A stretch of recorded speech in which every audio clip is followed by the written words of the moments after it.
Alright. So the other night, we're at a small group Bible study, and we're reading through the book of Daniel. And we're reading Daniel 3.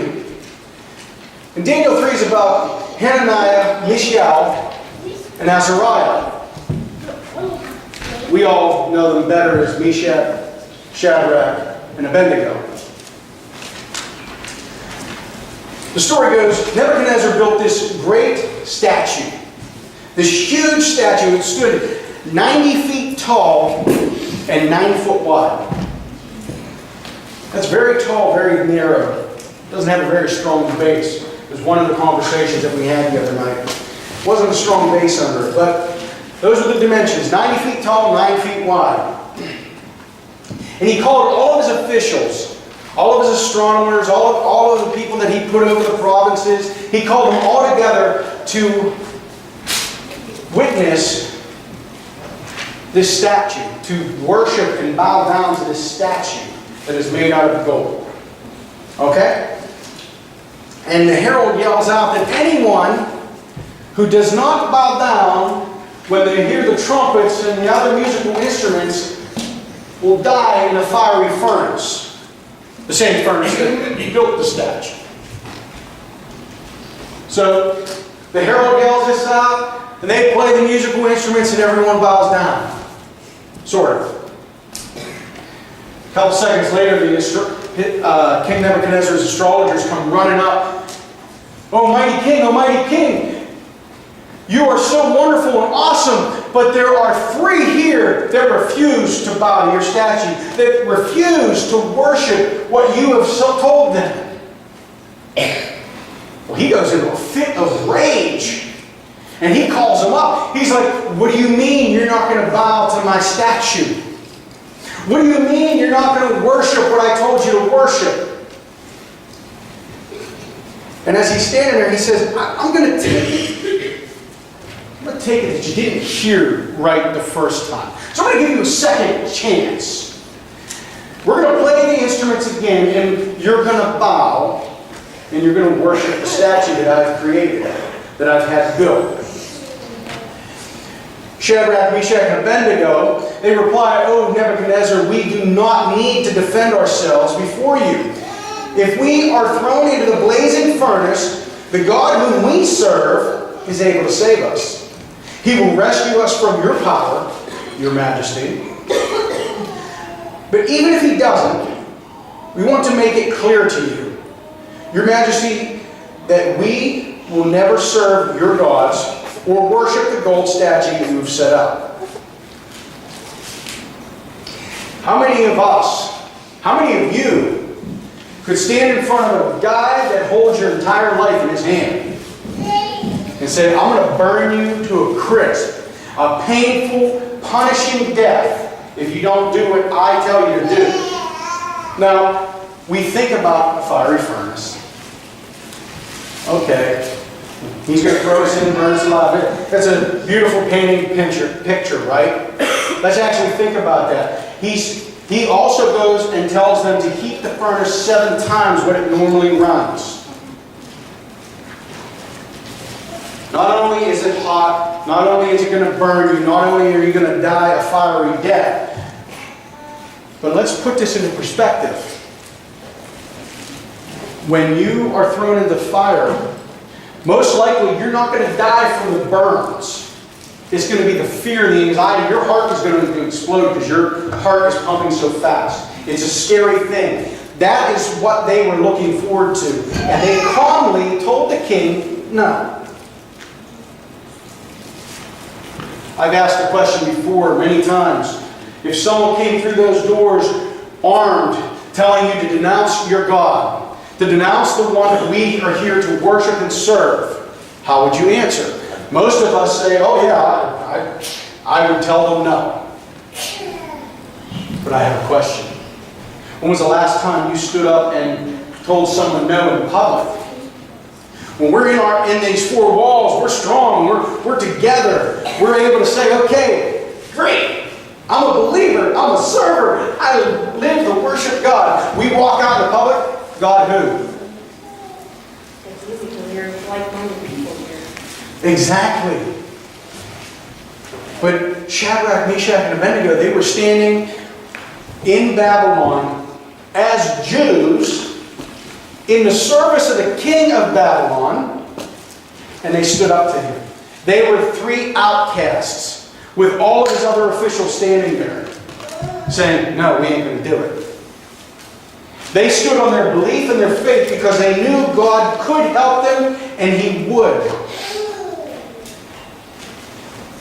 But even if He didn't, they still believed in God and trusted in Him.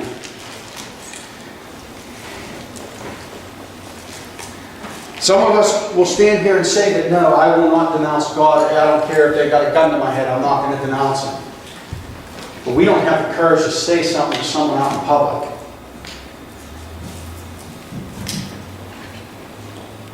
Shadrach, Meshach, and Abednego, they had a reputation. And you can find that reputation if you go back to Daniel 1. Because when the king first brought them in, he says, I want you to eat this food. And they says, no, we're not going to eat that food. They and Daniel said, no, we're going to eat what God told us to eat. The food you're giving us is unclean. We can't eat that. And they stood on their principles, and the guard that was overseeing them allowed them to eat their food. They became healthier because they followed what God told them. So they have a history, a track record. When we say that we are Christians, that we are followers of Christ, but we have a track record of hiding our faith to those around us, you're not a Christian, you are lukewarm. And what does Jesus say in Revelation? I wish you were either hot or cold. You are lukewarm, so therefore I will spit you out. He doesn't want lukewarm. He wants you to either be hot or cold. Either you're with Him or against Him. He says it multiple times throughout His ministry. That you're either with me or against me. You deny me here, I will deny you in front of the Father. So, what's your track record? Do you have a track record of hiding your faith when you're outside of these doors, outside of these walls? Or do you go out and you share who you are and what you believe? Last week we talked about pick up your cross and follow me. Jesus told us to pick up our cross and walk the same path that He walked. It's uncomfortable. It can be dangerous. Where does your faith lie? Where do your principles lie? Are you afraid to share who you are, what you believe? Are you afraid of that fiery furnace?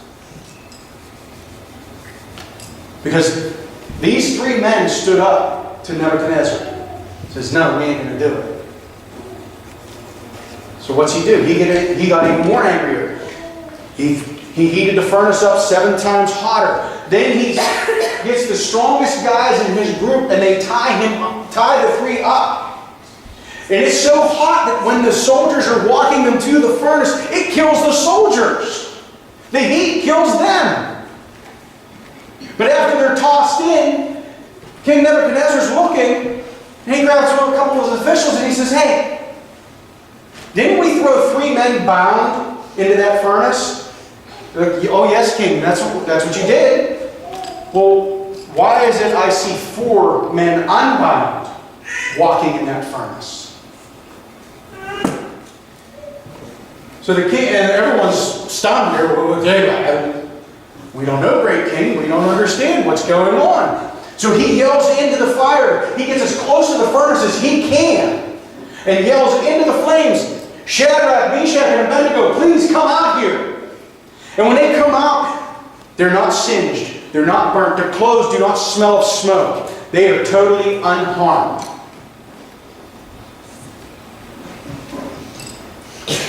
And King Nebuchadnezzar says, praise the God of Shadrach, Meshach, and Abednego. He sent His angel to rescue His servants who trusted in Him. They defied the king's command and were willing to die rather than serve or worship any god except their own. Therefore I make this decree. If any people, whatever their race or nation or language, speak a word against the God of Shadrach, Meshach, and Abednego, They will be torn limb from limb, and their houses will be turned into heaps of rubble. There is no other God who can rescue like this. Then the king promoted Shadrach, Meshach, and Abednego to even higher positions in the province of Babylon. I'm going to ask that question again. How many of you hide your faith because you're afraid of the world around you? How many of you are afraid of what other people are going to say about your beliefs? How many of you are willing to die for your beliefs?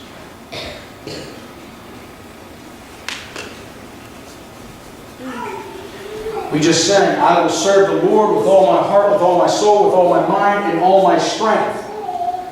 So long as it makes us comfortable. Think about that. Let's go back to last week, pick up your cross and follow me. We pick up our cross around the holidays, around Easter, around Christmas. Yeah, I'm a happy Christian. I'm a believer in God. I got my cross, I'm walking. Oh, you don't like my cross, I'll set it down. What makes you happy? We tap dance around the cross. We jump over it. We walk around it. But the only time we pick it up is around the holidays, where we feel strong. He says, pick it up and follow me. I don't care where the road leads you, follow me. Don't be afraid of what I've taught you. Don't be afraid of the promises that have been given to you.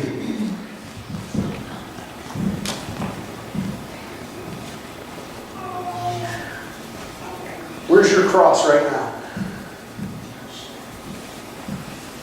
Is it with you? Is it going to stay here when you walk out the doors?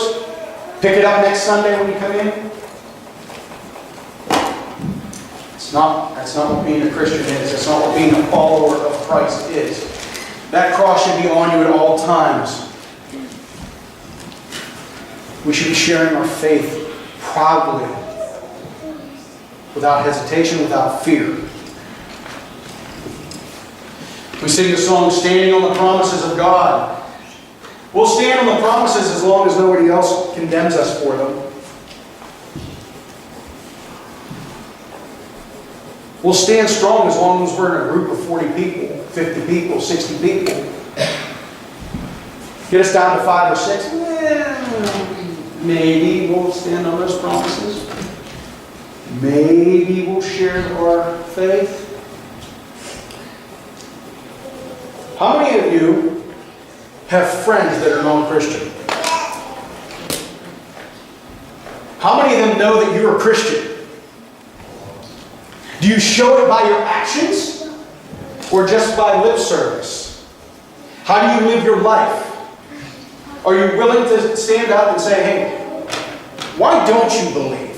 And share why you did? Or are you afraid of the discomfort? You're comfortable of just being friends. Are you willing to die for them? Are you willing to put your life in front of God and say, and when God looks at you and says, why did you speak to them? Like I told you to. It made me uncomfortable, Lord. I was waiting for them to open the door. I was waiting for them to say those right words so I could jump in and say something and share who you were. He's going to look at you and go, that's a lukewarm feeling in my mouth. I don't want you. We have to stand true to who we are. If either we're all in or we're all out. If you're on the fence, you might as well step out. If you're confused, let's talk. He doesn't want lukewarm people. He doesn't want iffy people. He wants followers. He wants His people, His family.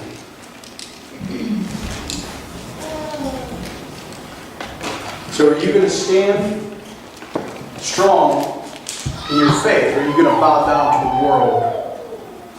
Bow down to society's statute of what life is supposed to be, how we are supposed to live? Or are you going to stand on what God and Jesus have taught us on how to be faithful followers?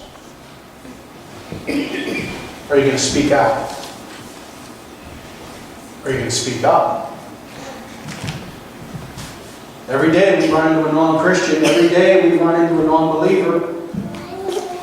How often do we open our mouths to speak the Word of God? I'm not saying run them over and beat them with the Bible. That's all it is.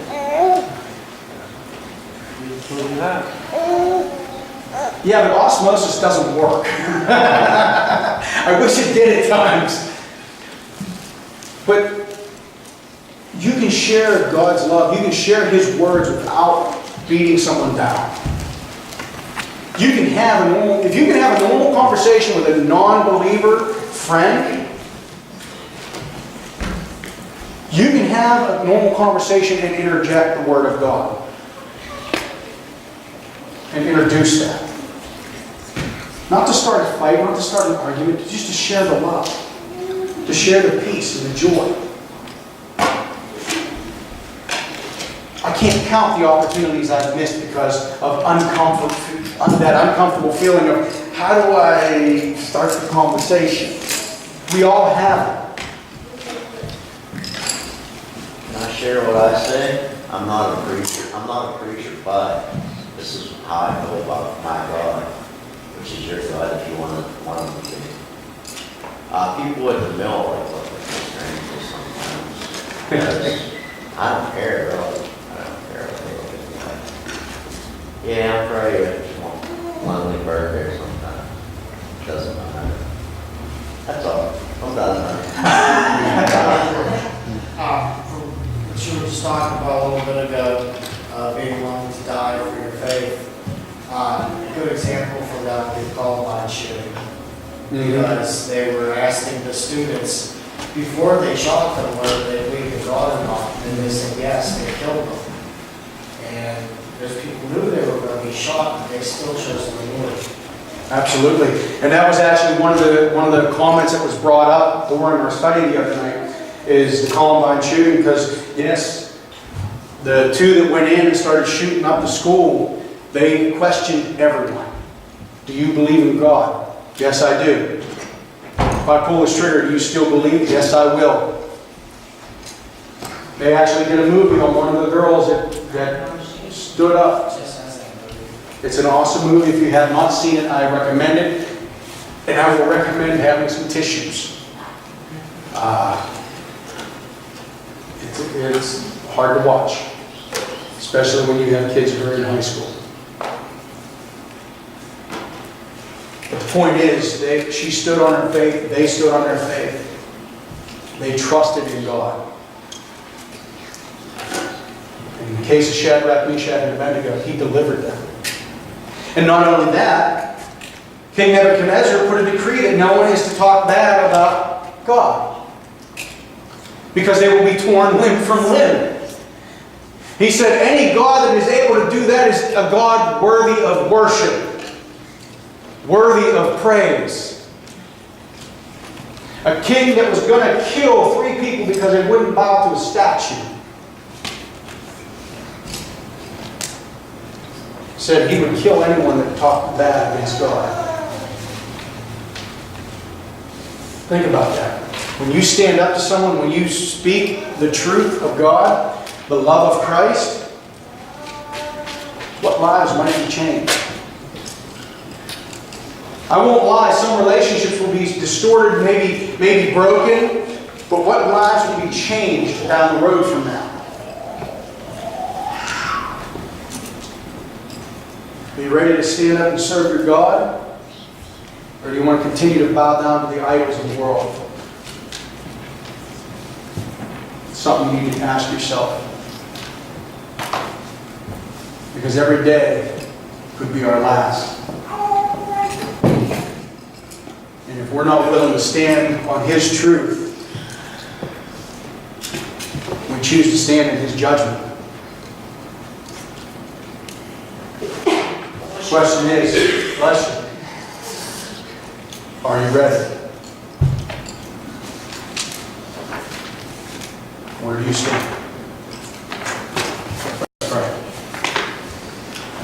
Father, as we come to you this morning, I just thank you for the opportunity to come together and worship and serve you as you've called us to do, Lord.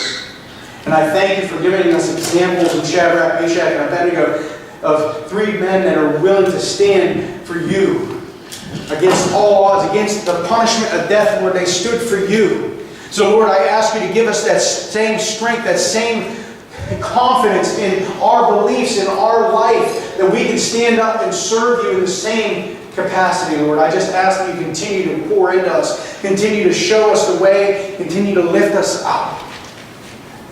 And Lord, as I said last week, I ask you to lift each and every one of us up here, that we can look to our brothers and sisters that are sitting here for strength, for encouragement. But Lord, I ask you to give us the ability to share with others that are not here, that have not ever stepped foot into your church or ever heard your message. Let us be able to share it confidently with them.